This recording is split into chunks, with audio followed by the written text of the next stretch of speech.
What's going on? Welcome to the episode. Today we're going to be chatting about the habits that my most successful clients implement for fat loss results. And after we cover these 7 effective habits, I'm also going to touch on a few things that you may have thought would matter a lot in relation to fat loss that actually don't play as much of a role as you might think. So let's dig right in here.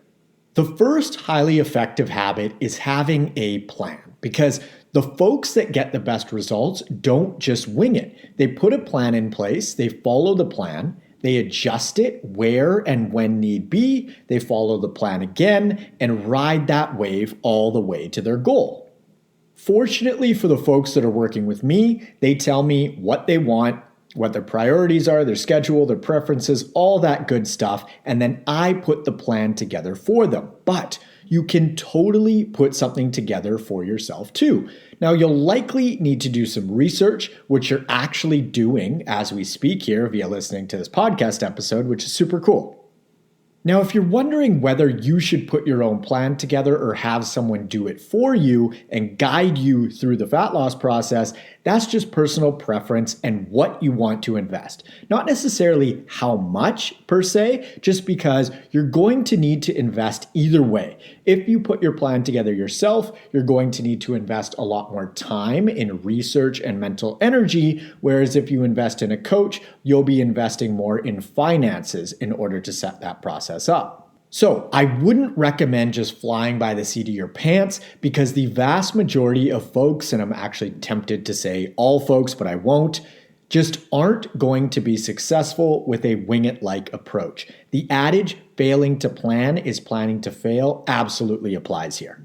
The second highly effective habit is consistency. So you could have the best plan in the world, but if you don't follow it consistently, it is absolutely useless. Being on point 80% of the time beats being on point 100% of the time sporadically. So you can think about this like a marathon runner versus a sprinter. The sprinter is always faster out of the gate and covers more distance at first, but they need to stop a lot more often simply because they can't maintain that pace for long. Also, their risk for injury is much higher due to the speed in which they're going, and an injury in this case would be representative of completely falling off track. Now, on the other hand, the marathon runner finds a pace that they can sustain for a much longer period of time. They get in their groove and then they just go. My clients that get the best results are always the most consistent. Simple as that. Now, it's worth mentioning that if you have a very small amount of fat that you'd like to lose, so let's say 5 pounds, you actually might want to take the sprinter-like approach. Buckle down and really just dive headfirst into getting those results really quickly. But if you've got more weight to lose, the all-out approach likely isn't going to be sustainable for you for long enough in order to reach your ultimate goal. I hope that makes sense.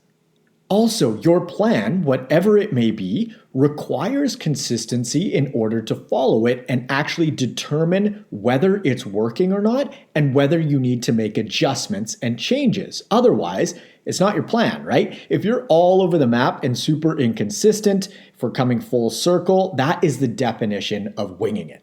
Number 3 is accountability, and you can be accountable to yourself, you can be accountable to someone else, or ideally, you can be accountable to both yourself and someone else. I've talked about this before on the pod. Establishing whether you're internally accountable or externally accountable is really useful.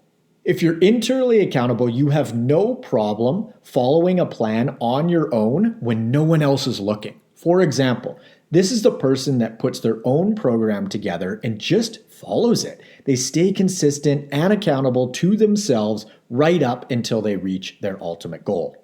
If you're externally accountable, on the other hand, you find it more difficult to follow through on your own, and therefore you thrive via implementing a coaching-like setup where you have someone supporting you throughout the process. Neither one is better than the other, they just are. So it's important to take a really honest and objective look at how to set yourself up for success in order to get what you want. My most successful clients acknowledge where they're at with this, what they need, and then they simply meet that need. Number 4 is ownership. I love this concept, and it's without a doubt one of my favorite traits in the world, and especially in my clients that I work with. Owning your choices is just such an empowering way to live, and I'll give you a specific example just to make this concept more clear. Nobody is perfect, and therefore nobody follows any plan that they or their coach lays out to a T all of the time. So when someone slips up, they typically fall into one of two modes of thinking.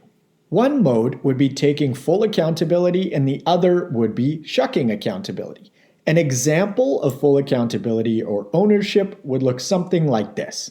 Let's say that you're going to a restaurant for lunch and you plan on ordering something healthful and staying on point with your nutrition, but once you get there and you see what your friends are ordering, you get caught up in the moment. They're going for burgers, pizza, and pasta. And let's say you just end up changing your mind and choosing to go with a funkier option like mac and cheese, for example.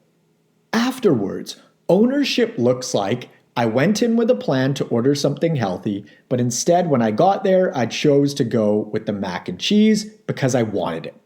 Shucking accountability would look something like, I had a plan going into it, but then my friends ordered all of this delicious looking food and I didn't want to look like a weirdo ordering all healthy, and one of them said that you only live once and I felt pressured, so I just went with the mac and cheese. These are entirely different perspectives and experiences, right? The person taking ownership stepped into their power and literally owned their decision.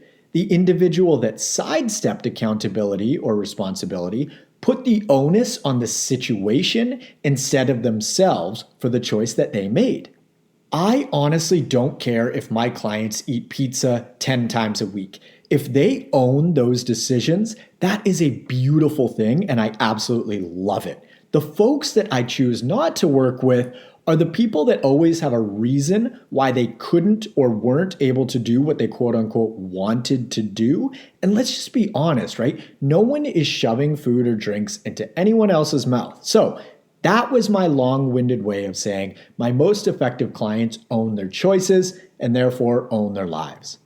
Number 5 is always keeping the concept of trade-offs in mind. So for example, should I eat X or Y? And let's say that X is a nice piece of salmon with some coconut rice and steamed vegetables, and Y is chicken strips and fries. What should you eat?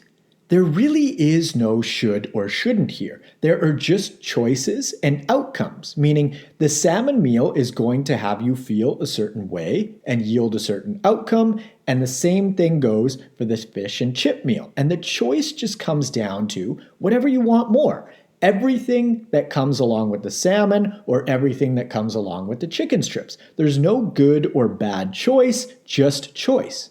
One more quick example. It's Friday night and you've got a workout plan tomorrow morning. Should you have a nightcap? What do you want more? The nightcap and the result of how you're going to feel workout-wise the following morning, or no nightcap and the result of how you're going to feel workout-wise the following morning?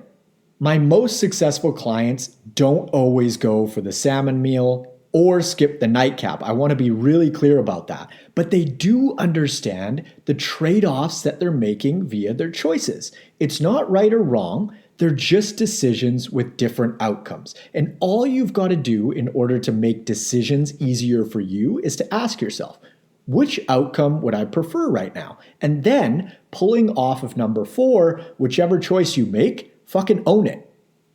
Number 6 is being coachable and open. I am super fortunate in the sense that I just have amazing clients. They're super coachable. They're really open to suggestion and recommendations. And of course, that's a habit or trait of highly effective fat loss clients because that's why they come to me, right? If they weren't open to change, then they wouldn't have reached out to me to begin with. Now, if you're going to coach yourself, just always keep in mind that nothing changes if nothing changes, meaning if you're not getting the result that you're after, you're going to need to be open to adapting and changing your approach. I'm sure you've heard it before. The definition of insanity is doing the same thing over and over and expecting a different result. So stay sane, and it's only a matter of time until you reach your goal.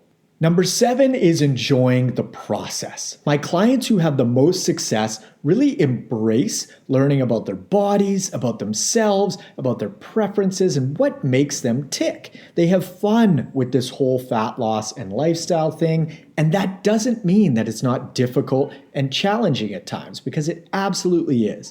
But they keep in mind that they're doing this for themselves and to better their lives. They find joy and fulfillment in discovering things like what foods they digest well versus what foods they don't. They have fun seeing just how great that they can feel, how they can set themselves up for great sleep, how their relationships benefit from this process. They watch their sex lives and libido improve, and the list goes on. This doesn't have to be a hyper serious undertaking. Have fun with it, get curious, and it'll just be so much more enjoyable.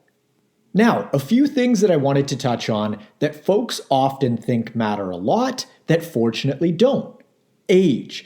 I've worked with clients in their 20s all the way up to folks in their 80s, and they both lose fat at a perfectly correlative rate to how adherent they are to their program. Meaning, fortunately, age is irrelevant when it comes to fat loss. The metabolism slows by an average of 1 to 2% per decade, which is basically nothing. So good news.